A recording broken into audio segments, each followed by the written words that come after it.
하나님 아버지, 하나님의 은혜 가운데 오늘도 우리가 주님 존전에 나왔습니다. 오늘도 우리에게 은혜를 더하여 주시고 긍휼을 더하여 주시고 우리를 불쌍히 여겨 주셔서 우리를 말씀으로 인도하시고 능력으로 인도하시고 성령으로 하셔서 우리가 주의 길에서 결코 벗어나지 않게 하여 주시옵시고 하나님의 인도하심을 따라 우리에게 주신 사명을 감당하는 날 되게 하여 주시기를 원합니다.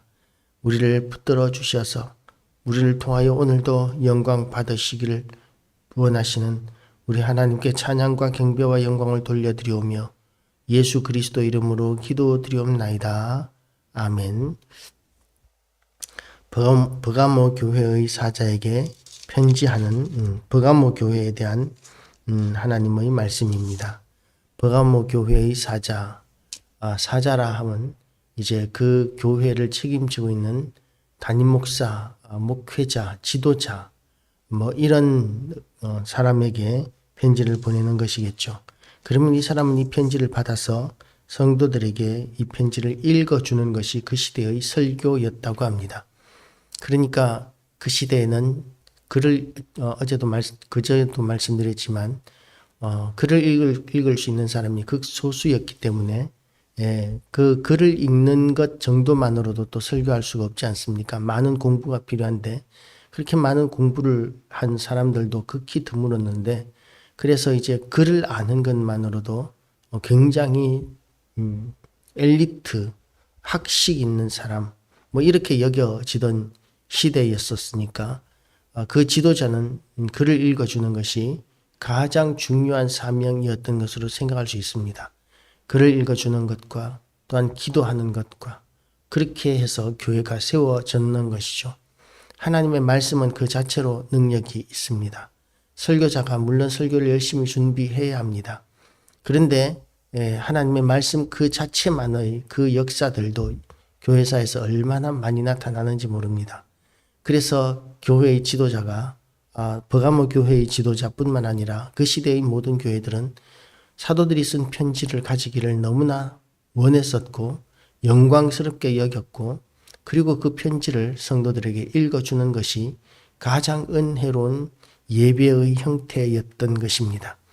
그리고 이 버가모 교회 사자에게 편지를 쓰시는 이가 누구냐면 좌우에 날선 금을 가지신 좌우의 날선 금은 하나님의 말씀이죠.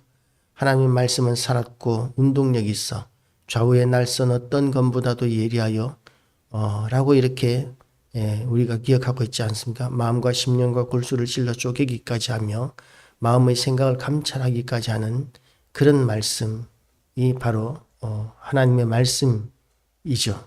그런데 그 말씀의 근원이 누구시냐 하면 예수 그리스도가 그 말씀의 근원이기 때문에 그 입에 좌우에 날선 금을 가지신 이가 바로 예수 그리스도를 의미합니다. 어떤 선교사가 아프리카 원주민들에게 설교를 할 줄 몰라서 로마서 1장을 읽어 주었다고 합니다. 로마서 1장에는 그야말로 우리의 죄에 대한 적나라한 묘사들이 이렇게 기록되어 있습니다. 그래서 이 로마서 1장을 이렇게 읽어 주니까 그 중에 한 사람, 원주민 중의 한 사람이 버럭 화를 내면서 누가 내 이야기를 당신에게 고자질 했는지를 나에게 말해달라고 이렇게 막 버럭 화를 내더라는 것이죠. 그렇게 말씀 자체가 찔림이 있습니다. 왜냐하면 말씀 자체가 좌우의 날선 검과 같기 때문입니다. 그런데 지금 이 시대 우리는 어떻습니까? 하나님의 말씀을 읽어주는 것만으로는 마음의 찔림을 그래도 받지 못할 정도로 완고하고 완악해져 버렸습니다. 우리가 말씀 앞에 마음을 옥토와 같이 부드러운 마음이 되시기를 축복합니다. 열린 문을 가지게 되시기를 축복합니다. 그래서 말씀 자체만으로도 우리가 은혜를 받고 변화를 받을 수 있게 되시기를 축복합니다. 좌우의 날선 검을 가지시니 그 열린 문과 같은 그런 마음, 옥토와 같은 그런 마음에는 하나님의 말씀인 성경을 읽어주는 것만으로도 놀랍고 위대한 역사가 나타나는 줄 알고 우리의 마음 자체가 모두 그렇게 열린 마음, 열린 문 되시기를 축복합니다. 좌우의 날선 검을 가지시니가 이르시되 내가 어디에 사는지를 내가 아노니 거기는 사탄의 권좌가 있는 자라. 이 우상숭배가 극심한 도시 이 가운데 하나가 버가모입니다. 어떤 우상숭배보다도 가장 먼저 그 우상숭배가 극심하게 되어지던 도시가 이제 버가모라는 것이죠. 신전이 최초로 세워진 도시라는 이야기도 있습니다. 그래서 사탄의 권좌가 있는 데라. 우상 숭배는 사탄을 숭배하는 것이라는 것을 우리는 명확하게 해야 합니다. 내가 내 이름을 굳게 잡아서 내 중성된 증인 안디바가 너희 가운데서 곧 사탄이 사는 곳에서 죽임을 당할 때에도 나는 나를 믿는 믿음을 저버리지 아니하였도다. 목숨을 걸고 순교하면서까지 우상 숭배하지 않고 예수 그리스도를 믿는 신앙을 지켰다는 그 칭찬을 하고 있는 것이죠. 그러나 내게 두어 가지 책망할 것이 있나니 거기 내게 발람의 교훈을 지키는 자들이 있도다. 발람의 교훈은 무엇입니까? 이제 그렇게 목숨을 걸고 예수 그리스도의 이름을 지키고 믿음을 지켰던 사람이 있는 반면에 발람의 교훈은 우상 숭배를 허락해도 괜찮다라는 그런 교훈인 것이죠.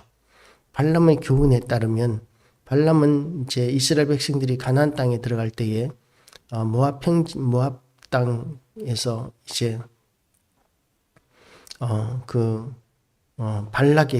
발람이 발락에게 교훈을 지혜를 나눠줍니다.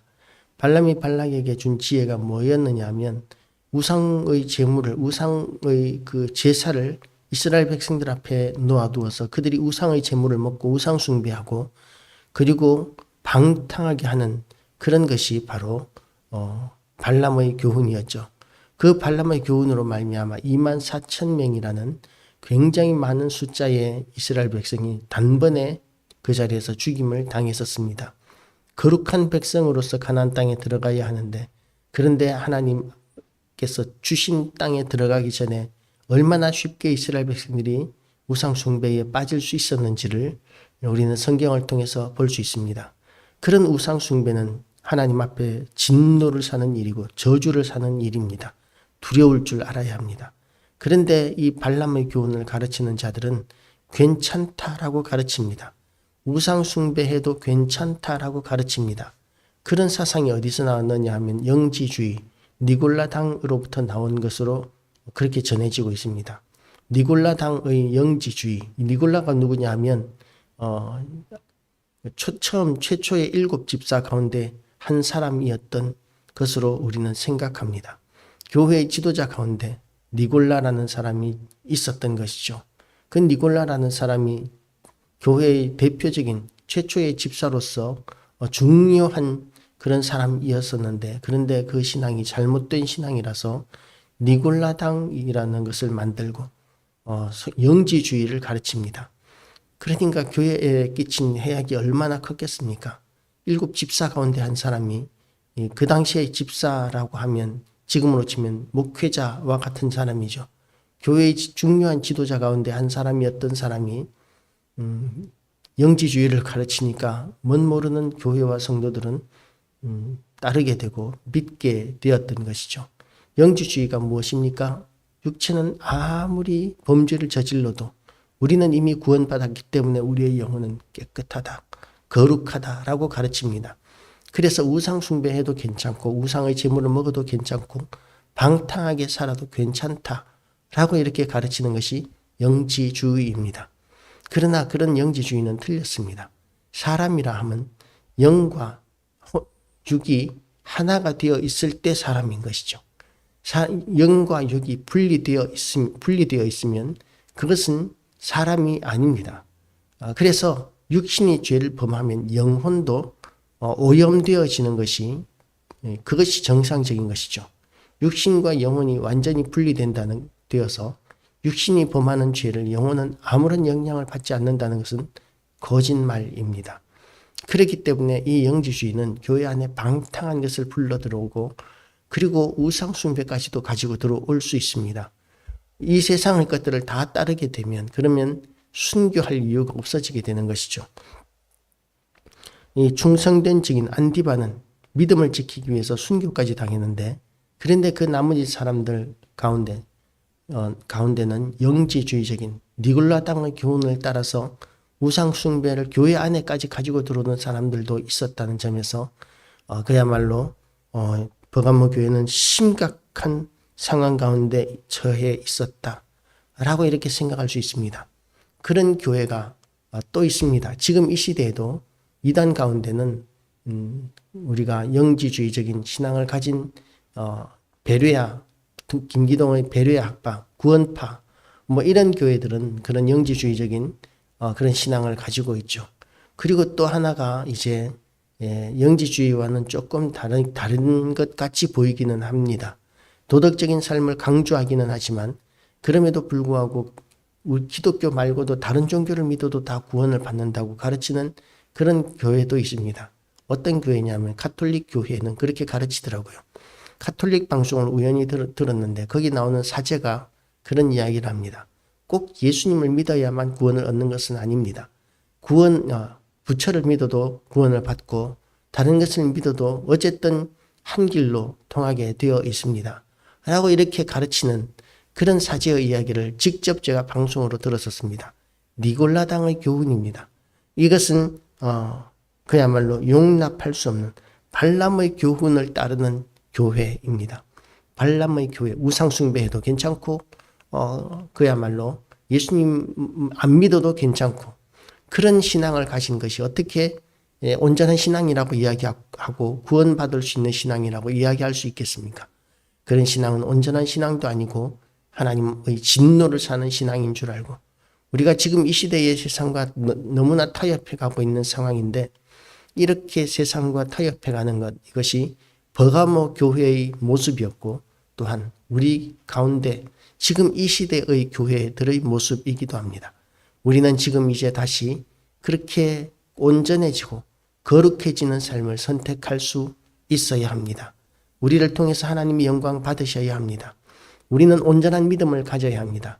예수 그리스도 말고는 천하 인간의 구원 얻을 만한 다른 이름을 우리에게 주신 일이 없다라고 그렇게 말씀하셨습니다. 우리가 예수 그리스도로만 우리는 구원을 얻고 생명을 얻게 되어 있습니다. 다른 것들은 단호히 거부할 줄 알아야 합니다.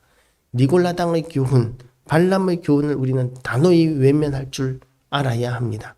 대적할 수 있어야 합니다. 오늘 그렇게 믿음으로 승리하는 모든 교회와 성도 되시기를 주님의 이름으로 축복합니다. 기도하시겠습니다. 하나님 아버지, 지금 이 시대의 교회는 너무나 세상과 타협하는 그런 변질된